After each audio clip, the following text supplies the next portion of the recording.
I never thought the person who would destroy my life would be the boy I once carried on my shoulders.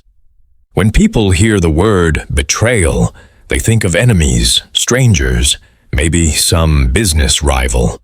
They don't think of their own child. But I do, because I lived it. My name is David Turner. I'm 55 years old, from a small town just outside Houston, Texas. For most of my life, I was just a simple man, husband, father, small business owner. I wasn't rich, I wasn't famous. I just wanted peace. And then my own son decided I was in his way.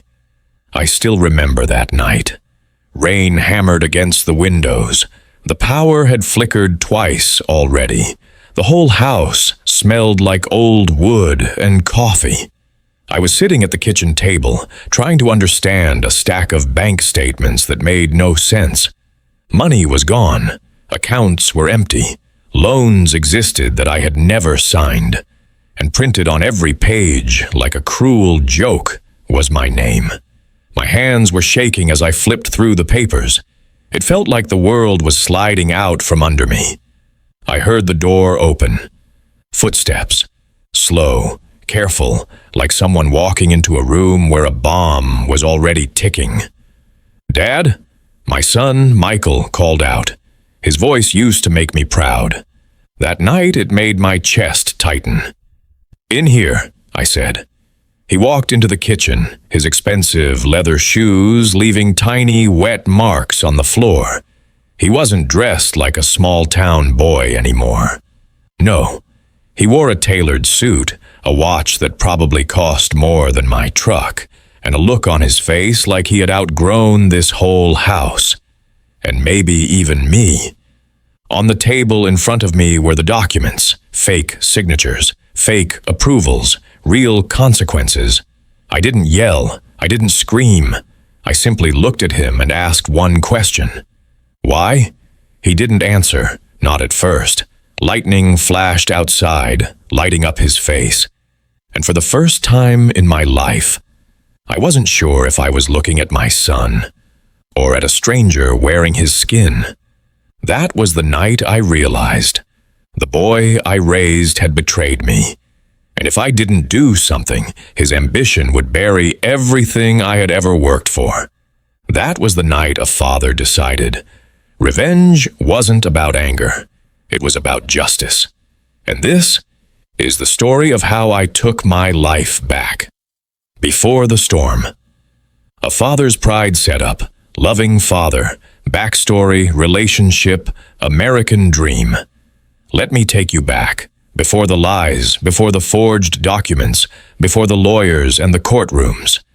Back to when Michael was just my little boy. We didn't have much growing up. I worked at a mechanic's shop during the day and delivered pizzas at night. My wife, Sarah, picked up shifts at the local diner. Our pockets were empty, but our house was full.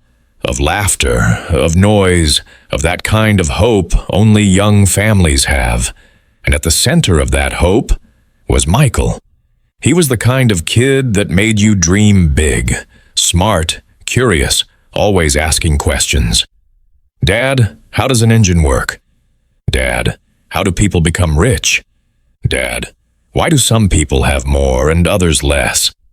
I'd smile and ruffle his hair. Because some people keep going when life hits them, I'd say. And that's what we'll do. I wasn't educated in fancy schools. I didn't know about Wall Street or startups or any of that big money talk. But I knew how to work. I knew how to wake up at 5 a.m., come home after dark, and still find the energy to help my son with his homework. We lived in a small 2-bedroom house. The walls were thin, the TV was second-hand, the fridge was usually more empty than full. But I'll tell you one thing. We never went to bed without saying, "I love you." Those days feel like a different lifetime. One evening, when Michael was around 10, I came home late. My back hurt, my hands were covered in grease, and I smelled like gasoline and cheap pizza. He came running to the door, waving a piece of paper. "Dad, Dad, look!" he shouted, almost tripping over his own feet. It was his report card. Straight A's. Every subject. I remember feeling something in my chest I couldn't explain. Pride so big it almost hurt. "You did this," I told him, my voice cracking just a little. "You did this, son." He shook his head. "No, Dad, we did this." That night I made a promise. Out loud, with one hand on his small shoulder and the other on my chest. "I don't care how hard I have to work," I said. "You're going to have the life I never had. You'll go to college. You'll wear clean shirts, not oil-stained ones like mine. You'll never worry if there's enough money for rent. I'll make sure of it." He looked up at me with those big, brown eyes. "I'll make you proud, Dad," he whispered. I believed him, more than I believed in myself. I started saving every spare dollar. I cut back on coffee, on lunch, on everything. I fixed cars in my yard after hours. I took on extra delivery routes. Every time I got a handful of cash, I imagined it turning into my son's future. People in town used to joke. "David, you're killing yourself for that boy," they said. I'd laugh. "If that's the price of his future," I'd answer, "it's cheap." Years went by. We survived layoffs, medical bills, car breakdowns. Somehow, we always managed. And then, finally, the day came. I was standing in our tiny kitchen again, but this time the table wasn't covered in bills. It was covered in one single envelope. "Open it, Dad," Michael urged, smiling. My fingers shook a little as I tore it open. He'd been accepted to a top business school. A good one. A big one. The kind of place nobody in our family had ever even visited, let alone studied at. I grabbed him and pulled him into a hug so tight I could hear him laugh. "We did it," I whispered. "You're going to make something of yourself." And in that moment, I thought everything was worth it. Every missed meal, every extra shift, every sleepless night. I didn't know that the very dream I'd worked for would be the weapon used against me. College changed Michael. At first, in small ways. He started talking differently. He used words I had never heard before. Leverage, assets, portfolio, equity. I'd nod, pretending I understood, happy, just to listen. When he came home on holidays, I'd sit at the table and drink in every story like it was gold. "Dad, these people think so differently," he said one night, his eyes bright. "They don't just talk about working, they talk about making money work for them." I didn't really get it, but I loved the fire in his voice. Then, slowly, something else changed. The calls got shorter. The messages came less often. "Hey, son, just checking in. How are classes?" I'd text. Hours, sometimes days. Then a reply. "Busy, Dad. All good. Talk later." Later never came. He made new friends. Rich friends. Friends with fathers who owned companies, not toolboxes.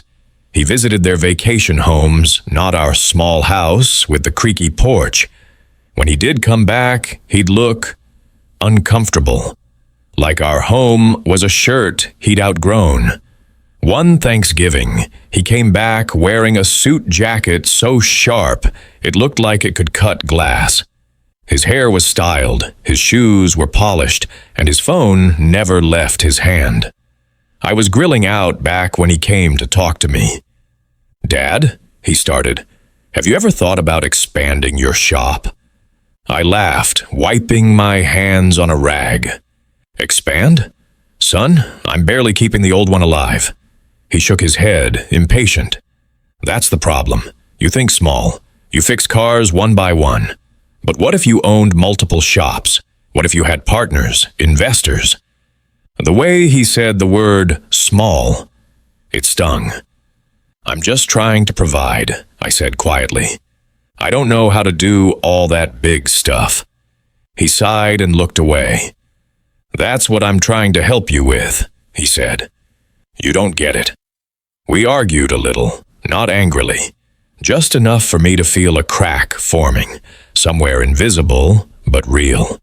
He went back to college. I went back to work. Time passed.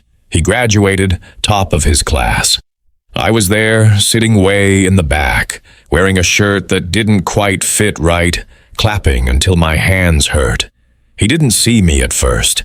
He took photos with his friends, shook hands with professors, laughed with people who wore expensive sunglasses. Then, finally, our eyes met. For a second, he just stared. Then he smiled, waved, and walked toward me. "Dad," he said, hugging me. I could smell cologne I couldn't name. "I'm so proud of you," I whispered. He pulled away and looked at me, and I swear I saw something in his eyes. A calculation, a decision. "Things are going to change," he promised, "for both of us." At the time, I thought he meant for the better. I had no idea. Michael moved back home for a little while after graduation, but it was clear he didn't intend to stay. He walked through town like he was just passing through an old movie set. Familiar, but temporary. One night he sat across from me at the kitchen table, just like when he was a kid doing homework. Only now there were no textbooks, just a sleek silver laptop and a folder. "Dad," he said, "I have a plan." I leaned back in my chair. "All right, let's hear it." He opened the folder and slid some papers toward me. Charts, graphs, numbers. It all looked complicated, too clean, too perfect. "I want to start a company," he said. "A chain of auto repair shops, branded, modern, clean, not just local, regional." I blinked. "And where do I come in?" I asked. He smiled. "You'd be the founder, the face, Turner Automotive, built on your reputation. People trust you here. They know you're honest, hard-working. We can use that." The way he said, "use," I didn't notice it then. My heart swelled. "Me? Founder?" I laughed nervously. "Son, I don't know anything about running big companies." He shook his head. "That's the beauty of it. You don't have to. I'll handle the business, the deals, the investors. You do what you're good at. You be you. You've earned this, Dad. Let me build something with your name on it." I should have asked more questions. I should have taken the papers to a lawyer. I should have read every line. But when your child looks at you and says you've earned something, you want to believe it. He pointed to a page. "These are just standard forms," he said. "We need your signature to use your name officially, to merge your current shop into the new company. Legally, it becomes part of Turner Automotive. You'd have shares, ownership." "Shares?" I repeated, feeling foolish. "It means you own part of the company," he said gently. "The more we grow, the more your shares are worth." I felt my throat tighten. "So, all this," I said slowly, "this is for us? For the family?" "For us," he said, meeting my eyes. I picked up the pen, and in that moment, I didn't see risk. I didn't see danger. I just saw my son trying to carry us forward. So I signed. Page after page. He watched, a small smile playing on his lips that I now know was not pride, but something else. I didn't realize it then, but that night, two things happened. I gave my son the power to control my life, and he told me his first big lie, because those weren't just standard forms. Hidden in those pages was my own ruin. The rise of Turner Automotive. Rising action. Success, father, proud but sidelined. Son grows cold. At first, everything looked like a miracle. Turner Automotive opened its first official location 6 months later. Not my old shop. That was turned into Turner Automotive, Legacy Branch. They repainted it in sleek colors, put up a big shiny sign with my last name, and installed a waiting room with leather chairs and free coffee. Customers loved it. People I'd known for years came in and said, "David, you finally made it. Look at this place." I'd smile, embarrassed, still wearing my old grease-stained cap, feeling like an imposter in my own building. Michael was a star. He dressed sharp, spoke confidently, and could talk numbers faster than anyone. He met with investors, bankers, landlords. He started opening new branches in nearby towns.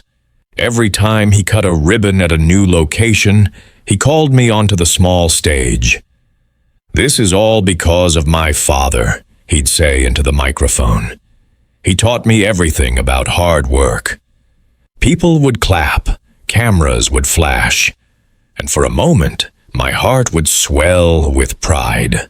But behind the scenes, something else was happening. I stopped being included in meetings. Decisions were made without me. Paperwork was sent to my email, but when I asked questions, Michael would wave them off. "Dad, it's just technical stuff," he'd say. "You don't have to worry about it. That's what I'm here for." I tried to believe him. But then, small things started to feel wrong. One day, I got a call from a supplier we'd used for years. "David," he said, "sorry to hear you're not the owner anymore." I frowned. "What are you talking about?" I asked. He hesitated. "Well, all the contracts now list Turner Automotive, with your son as the responsible signatory. I just figured, you retired or something?" "Retired?" I laughed awkwardly. No, I'm still here," I said, "still working." But as I hung up the phone, a strange feeling settled in my stomach, like I was standing in my own home, but the furniture had been moved without asking me. I went to Michael that afternoon. "Hey, son," I began, trying to sound casual. "I got a call from Rob, the parts supplier. He said all the contracts are in your name. That true?" Michael didn't look up from his laptop. "Yeah," he said. "It's easier for operations. Investors like clarity. One central signature, one CEO. It's standard." "CEO?" I repeated slowly. He sighed and finally looked up. "Dad, please don't take this the wrong way. You're the founder, the heart of the company. But for the business world, I have to be the CEO. It's just a title." Just a title. Titles matter when they decide who gets to keep the company and who can be thrown out. I let it go. Again. Because I wanted to trust him. Because he was my son. That word, son. It blinded me again and again. Stores kept opening. Money flowed. People started recognizing the Turner name outside our small town. And every time someone said, "You must be proud," I would smile and say, "More than you know." I didn't realize that somewhere in all that success, Michael had stopped seeing me as his father. He had started seeing me as an obstacle. The discovery. Papers on the table. Betrayal revealed. Father learns truth. Confrontation seen from opening. The day everything crashed didn't start like a disaster. I woke up, made coffee, and headed to the shop like always. The air smelled like motor oil and rain. Customers drifted in and out. I changed tires, checked engines, made small talk. But when I got home, there was a letter waiting for me. Not a bill, not an ad, a notice. Final warning, loan default. My hands went cold before I even opened it. Inside, in clean printed letters, it said my property, my house, was being used as collateral on several large business loans. Loans that were not being properly paid. My mind went blank. There had to be some mistake. I didn't remember signing for any loans. I had never borrowed that kind of money in my life. I drove to the bank the next morning. The manager, a man I'd known for years, sat me down with a serious look. "David, everything is in your name," he said gently. "You signed the documents. You're the guarantor." He turned his screen toward me. There it was. My name. My signature. Except, I didn't remember signing any of it. "Can I see the original papers?" I asked, my voice barely above a whisper. He printed them out. I flipped through, feeling sweat gather on my neck. There was my signature, or something that looked close enough, slanted, shaky, but similar. And next to it, on some documents, was Michael's. I swallowed hard. "When were these signed?" I asked. He pointed. Date after date. Times when Michael had come back for a quick visit. Times when he'd put papers in front of me and said, "Just routine, Dad." My stomach dropped. "How much do I owe?" I asked. He hesitated. "It's a lot," he said quietly. Then he told me the number. The room seemed to tilt. I didn't know," I stammered. The manager sighed. "Look, David, if payments keep failing, they'll take the house, and if the company goes under, you'll still be on the hook. I'd talk to your son. Soon." That evening, I sat at the kitchen table with all the printed documents spread out, just like in the beginning of this story. Rain hit the windows. My heart pounded. I circled signatures, underlined numbers, tried to piece it all together. Every line I read felt like a knife being turned. He hadn't just used my name. He had built his empire on my risk, without ever telling me. And then I saw it. A document I didn't recognize at all. Ownership transfer agreement. It listed Turner Automotive, with most of the shares assigned to Michael. My name was there too, but with a much smaller percentage than I remembered him promising. And at the bottom, a signature that looked like mine. But it wasn't. I knew it. Fathers know their own handwriting, and I had never signed that. My hands started to tremble. That's when I heard the front door open. "Dad?" Michael called out. "In here," I said, my voice strangely calm. He walked in, shaking rain off his coat, tapping on his phone. "Crazy weather, huh?" he said, barely looking up. Then he saw the table, the documents, the circled signatures. His smile faded. The phone slowly lowered in his hand. "What is all this?" he asked. I held up one of the papers. "You tell me," I said quietly. "Because the bank says I signed for loans I never saw. And this?" I held up the ownership transfer. "This is saying you have most of the company, and I barely have anything. And that is not my signature." The room went silent. He didn't rush to deny it. He didn't protest in shock. He just stared at the paper. Then at me. "Michael," I whispered, my voice breaking. "What did you do?" He exhaled, long and slow, and sat down across from me. "It's not what you think," he said. "Oh?" I asked, anger creeping up my throat. "Because it looks a lot like my own son used my name, my house, my life, to take on debt I never agreed to. It looks like you forged my signature.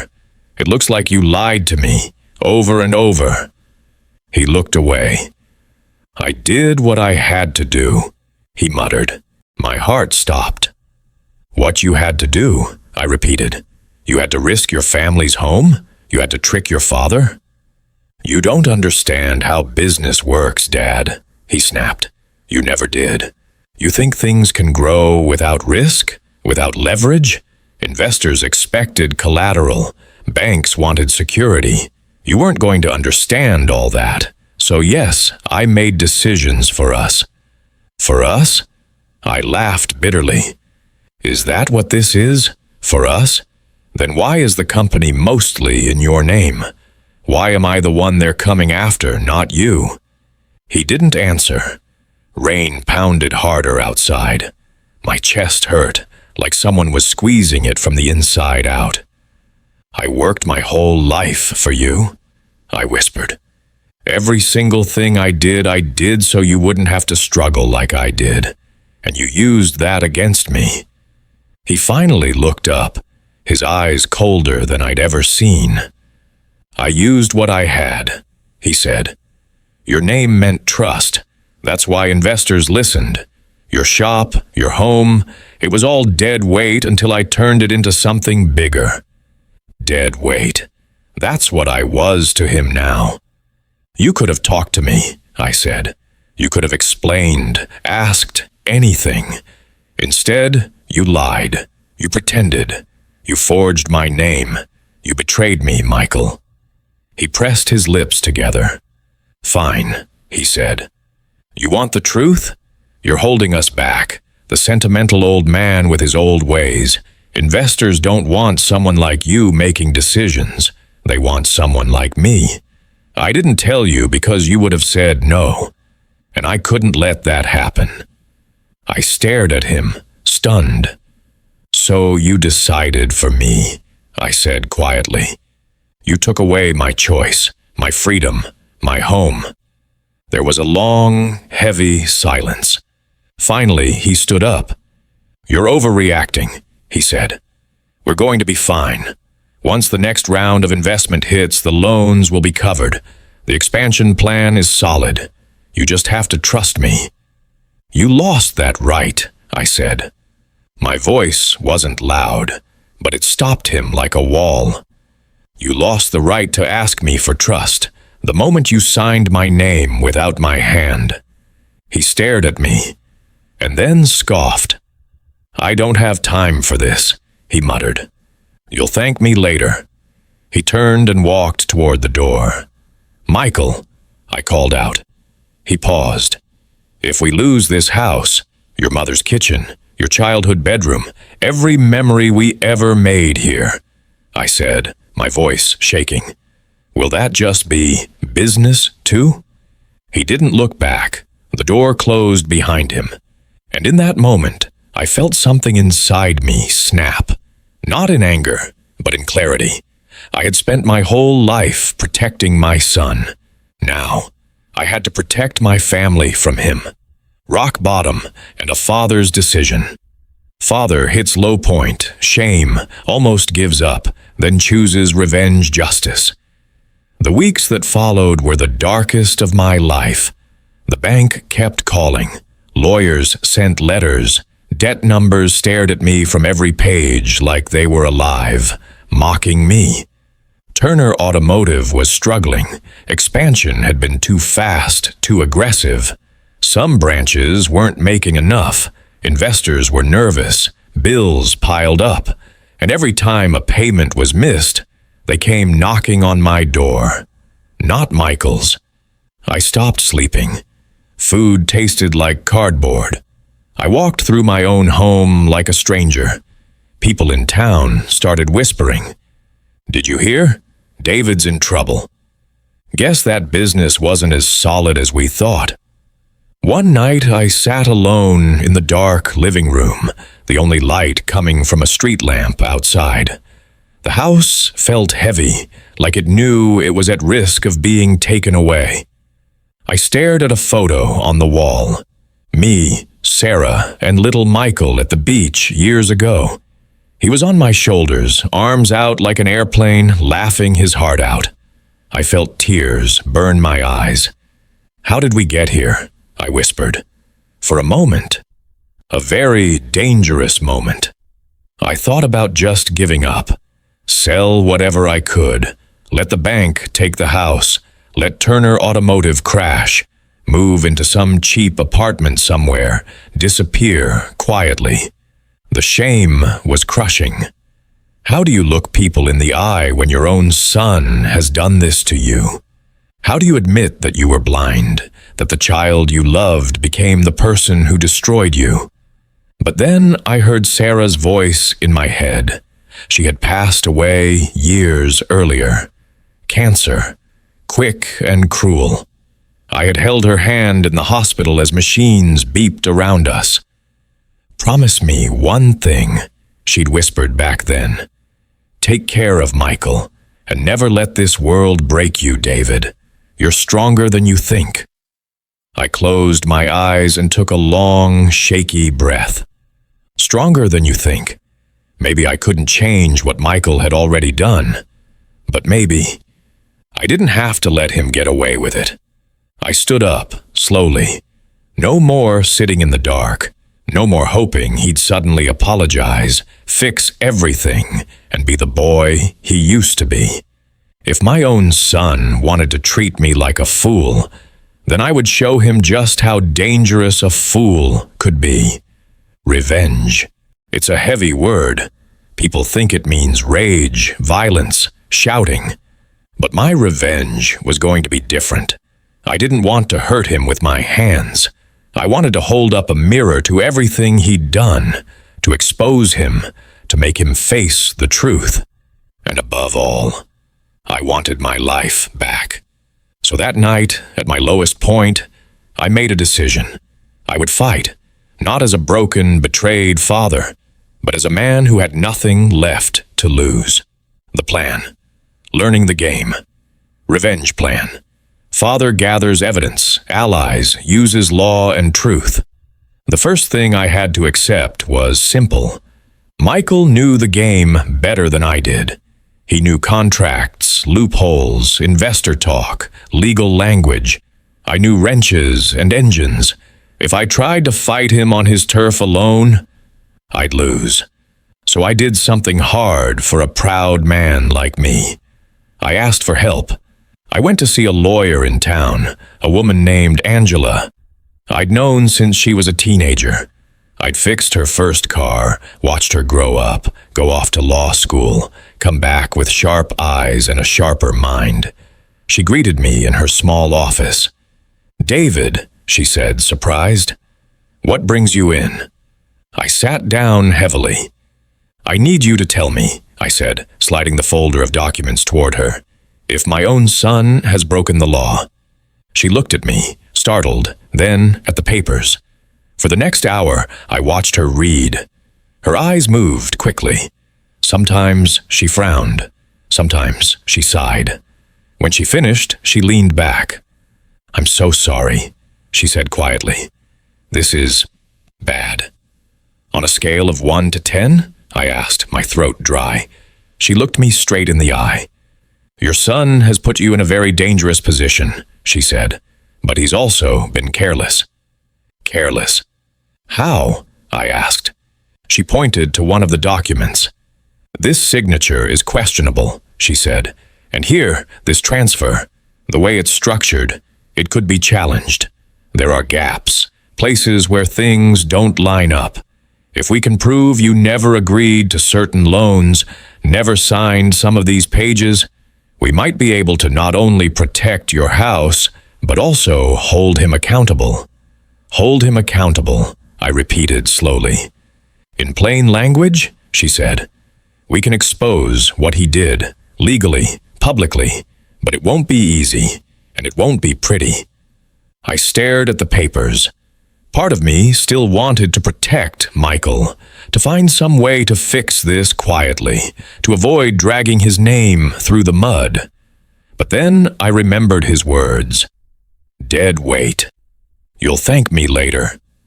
You don't understand how business works." "You said he forged my signature," I said.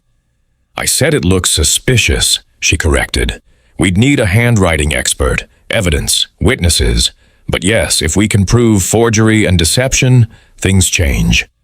I nodded slowly. "Do what you have to do," I said. "I'm not looking to destroy him. I can't let him destroy me, or this house, or Sarah's memory." She gave a small, sad smile. "I'll help you," she said, "but I have to warn you. Once this starts, there's no going back. Are you ready for that?" I thought of the boy on my shoulders at the beach. I thought of the man who walked out my door without looking back. "Yes," I said, "I am." The next weeks were a blur of action. Angela helped me gather every document we could find. Bank statements, emails, text messages, anything. We requested official copies of signed contracts. We compared dates to times when I was out of town, or in the hospital, or clearly unable to have signed anything. We found inconsistencies. We talked to employees at different branches. Some of them remembered hearing Michael brag about taking control of the company. One even mentioned hearing him say, "Dad doesn't need to know the details. He just slows things down."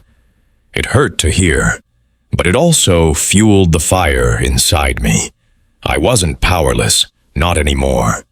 Angela filed motions, sent letters, started formal disputes about the loans and ownership structure. She argued that I had been misled, that some agreements were invalid, that certain signatures needed to be examined. We also made a small but important move. We started documenting everything, every call, every message, every interaction with Michael from that point forward. Because this wasn't just about feelings anymore. This was about proof. Revenge, the kind that lasts, isn't built on anger. It's built on facts. Turning the tables, confronting the sun in his world. Climax buildup, investor meeting, father exposes truth. One afternoon, I got a call from an unknown number. "Hello?" I answered. "Mr. Turner?" a smooth voice replied. "This is Richard Coleman. I'm one of the main investors in Turner Automotive. I was hoping we could talk." We arranged to meet at a downtown office building. Big glass windows, marble floors, a world far away from my little garage. When I walked into the conference room, I saw them. 4 men and 2 women in sharp suits, laptops open, papers spread out, and at the center of it all, Michael. He froze when he saw me. "Dad?" he said, his eyes narrowing. "Please, have a seat, Mr. Turner," Richard said politely, gesturing to an empty chair. I sat down, feeling their eyes on me. Richard cleared his throat. "We called this meeting," he said, "because we've been receiving some concerning legal communications regarding your role in the company and the loans taken out in your name. We've also seen some questions raised about certain signatures." He glanced at Michael. "Your son tells us it's all a misunderstanding," he continued, "but we wanted to hear from you directly." Michael jumped in quickly. "This is unnecessary," he said, forcing a smile.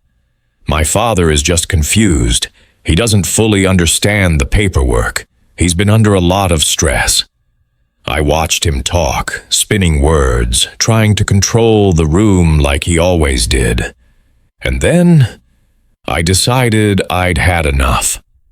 "With all due respect," I said calmly, "I may not know much about business, but I know when I haven't signed something." The room went quiet. I reached into my bag and pulled out a folder. Angela had helped me prepare it. "Inside this," I said, sliding copies onto the table, "are records of my whereabouts on several dates when these so-called agreements were signed. Hospital records, time-stamped receipts, witness statements." I pointed to one document. "This one says I signed a major loan on a day I was in surgery," I said, "under anesthesia." The investors leaned in, frowning. "And this one," I continued, pointing to another page, "has a signature that your handwriting expert," I nodded at one of them, "has already noted looks inconsistent with my usual writing." I looked directly at Michael.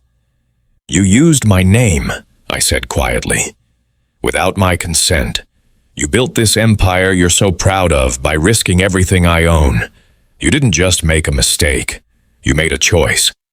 Michael's confident facade started to crack. "Dad, that's not how it happened," he protested. "You said yes. You just don't remember. You trusted me. You? No, I cut in. I trusted my son, not a man who would forge my hand. One of the investors spoke up.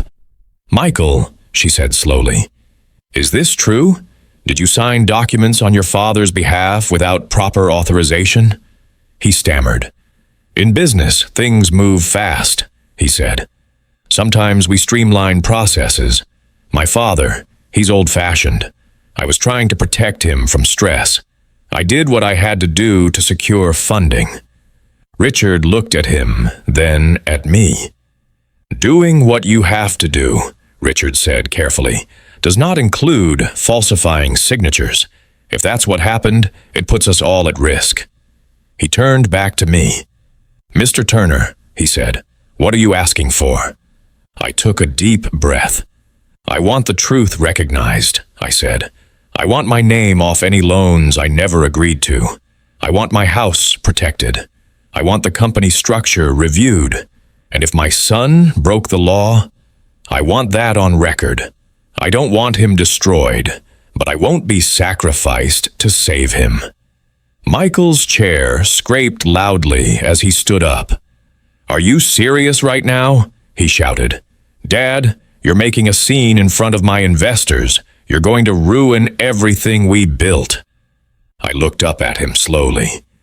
No, son, I said. You ruined it when you decided money was more important than family. He clenched his fists. You're just bitter because I made something of myself, he snapped. You're jealous. Jealous of the man who turned me into collateral. I shook my head. I was proud of you, I said softly. Until the day I discovered what you did. Another investor cleared his throat. Michael, he said, these are serious allegations. Until we sort this out, I'm not comfortable continuing with the current structure. We may need to freeze certain accounts, possibly reconsider leadership. Michael's face went pale. You can't do that, he said. I'm the one running everything. And I'm the one whose name is on the line, I added. For the first time, I watched my son experience something I had felt for weeks. Fear. The fall. Consequences arrive. Climax. Legal results. Son exposed. Company shifts. Emotional confrontation. Things moved fast after that. Angela pushed hard. The investors, now worried about their own exposure, cooperated. Handwriting experts were hired. Documents were examined. Timelines were cross-checked. Piece by piece, the truth came out. No, I had not signed certain loans. No, I had not approved the full ownership transfer. Yes, there were irregularities in how Michael had presented information to both me and the investors. It wasn't some grand criminal mastermind plan. It was greed, shortcuts, arrogance. The law doesn't like shortcuts when money is involved. Some of the loans were voided or restructured.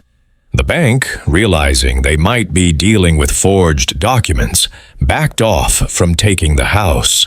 For the moment, the pressure eased. An agreement was reached. I was removed as guarantor from certain obligations. The company would sell off a few underperforming branches to stabilize. Turner Automotive would survive, but smaller. And Michael, he was removed as CEO. The investors didn't do it out of loyalty to me. They did it because they feared what else might come to light if things continued as they were. He received a formal reprimand. Some of his actions bordered on criminal, but with the settlement we reached, it stopped just short of full legal charges. He was allowed to keep some shares, but his control was gone. He fell hard, from high-rise offices and investor meetings, to a quiet apartment on the other side of town. I didn't feel joy when I heard. I didn't feel triumph. Just emptiness. One evening, a few months later, there was a knock at my door. I opened it, and there he was. No suit this time. No expensive watch. Just my son, standing on the porch where he used to play with toy cars. His eyes were tired. "Can I come in?" he asked. I hesitated, then stepped aside. We sat at the kitchen table, the same table where I'd signed my future away, the same table where I'd confronted him. The silence felt heavy. "How have you been?" he asked quietly. "Managing," I said. "The house is safe, the shop is smaller, but it's mine again. That's enough." He nodded, staring at his hands. "I heard they kept you on," I added, "as a consultant, that you're helping restructure." "Yeah," he said softly. "Under supervision now. No more shortcuts." There was a long pause. "Dad," he finally said, his voice cracking just a little. I'm sorry." 2 words I had been waiting to hear, 2 words that somehow didn't fix anything, but still mattered.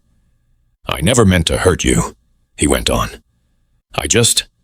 I wanted to prove I could do something big, that I wasn't just the mechanic's kid. Every time someone looked surprised I went to a good college, every time they acted like I didn't belong, I heard your name in their tone. "Oh, you're David's boy, from that little town." Like it was a joke. He swallowed. "I thought if I built something huge, if I took Turner Automotive National, people would respect us, respect you. I didn't realize how far I'd gone until it was too late." I listened quietly. "You had a choice," I said. "You could have built something without stepping on the people who raised you. Ambition isn't an excuse for betrayal." He nodded, tears in his eyes. "I know," he whispered. "I know that now." We sat there in silence, 2 men with the same last name, and a broken bridge between them. "Why didn't you come to me earlier?" I asked. "Why didn't you say you were drowning in debt? Why didn't you ask for help instead of forging it?" He laughed bitterly. "Because I knew you'd tell me to slow down," he said. "To be careful, to protect the family first, and I didn't want to hear that. I thought you were small-minded. Turns out, you were the only one thinking clearly." I closed my eyes for a moment. "I didn't do what I did to punish you," I said. "I did it to survive, to protect your mother's house, our name, my own dignity." "I know," he said, "and you were right." He took a deep breath. I don't expect you to forgive me," he said quietly. "I just needed you to know I'm not proud of what I did, that I think about it every day, that every time I sign my own name now, I remember the times I signed yours, and I feel sick." I looked at him, really looked. Under the guilt, the shame, the arrogance stripped away, I saw a piece of the boy he used to be. "I can't pretend it never happened," I said slowly. "I can't erase the fear I felt when I thought I'd lose everything. You broke something, Michael, in the company, in this house, in me." His eyes filled with tears. "I know," he whispered. "But," I continued, my voice softer, "you're still my son. I won't throw you away. That doesn't mean we go back to how things were. It means we start from the truth this time. No lies, no forged lines. You want to earn back trust? That's where you begin." He nodded, tears sliding down his cheeks. "Thank you," he said, his voice shaking. We didn't hug. Not that day. Trust doesn't come back with one apology. Revenge doesn't erase pain. Justice doesn't magically heal old wounds. But something had shifted. He had fallen. I had stood my ground. The truth had been spoken. That was enough. For now. Life settled into a new rhythm. The shop was smaller but steady. I'd go in early, open the doors, smell the familiar mix of rubber and oil. I took on the repairs myself again. No fancy waiting rooms, no investors watching over my shoulder. Customers came in and said, Good to see you back, David. And for the first time in a long while, I felt like myself again. The house stayed ours. Every time I walked up the front steps, I felt a quiet, stubborn pride. This place had almost been taken from me. Almost. But almost is not gone. Sometimes, late at night, I'd sit in the living room and look at that same beach photo. Only now, I saw it differently. Back then, I thought being a father meant sacrificing everything without question. Now, I knew better.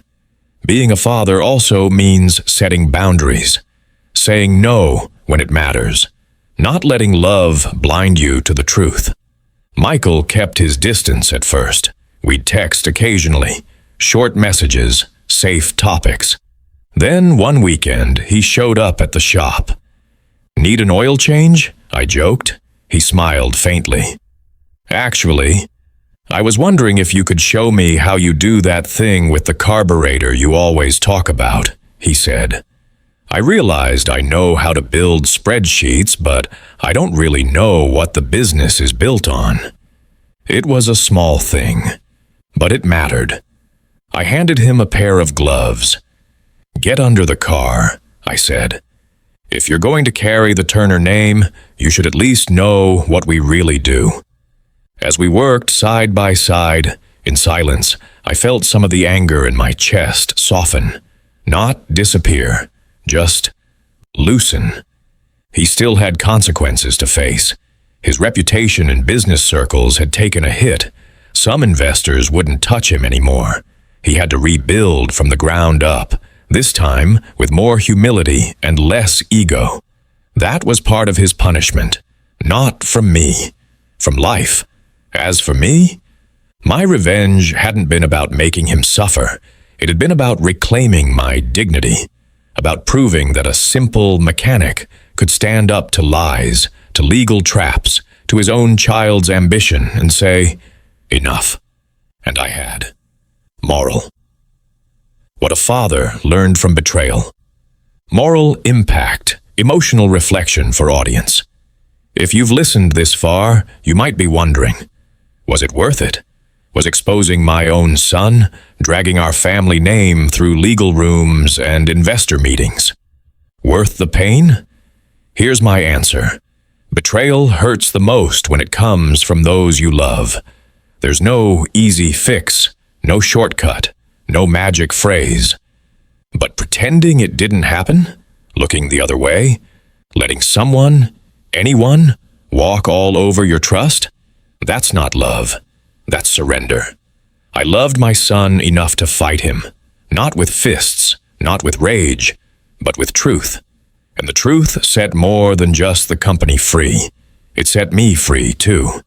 If you take anything from my story, let it be this. Blind trust is not the same as love. You can love someone deeply and still ask questions, still read the fine print, still say, "Explain this to me." If they get angry at your questions, maybe they're not protecting you. Maybe they're protecting themselves. Family does not excuse betrayal. Being a son, a daughter, a brother, a parent, it doesn't give anyone the right to lie, to cheat, to use your name like a credit card. Blood is important, but character is more important. Revenge doesn't always mean destruction. My revenge wasn't to ruin Michael's life. It was to stop him from ruining mine, to make him face what he had done, to make sure he understood that actions have consequences, even when you're doing them for the family. You're stronger than you think. I was just a mechanic. I didn't know legal terms. I didn't understand corporate structure. But I learned. I asked for help. I stood up in rooms where I felt out of place and spoke anyway, and that made all the difference. Today, my relationship with Michael is complicated. We're not the perfect father-son pair people imagine. We're two flawed people trying, slowly, to rebuild something on honesty instead of illusions. Sometimes he stops by the shop. Sometimes we have coffee and talk about normal things, sports, weather, old stories. Sometimes we both go silent, remembering the papers, the signatures, the night it all fell apart. But in that silence, there's something new. Not denial, not fake smiles, just reality. And you know what? I'll take a painful truth over a comfortable lie any day. Because in the end, revenge didn't give me back the past. It didn't turn my son into the boy he used to be. But it did something almost as important. It gave me back myself.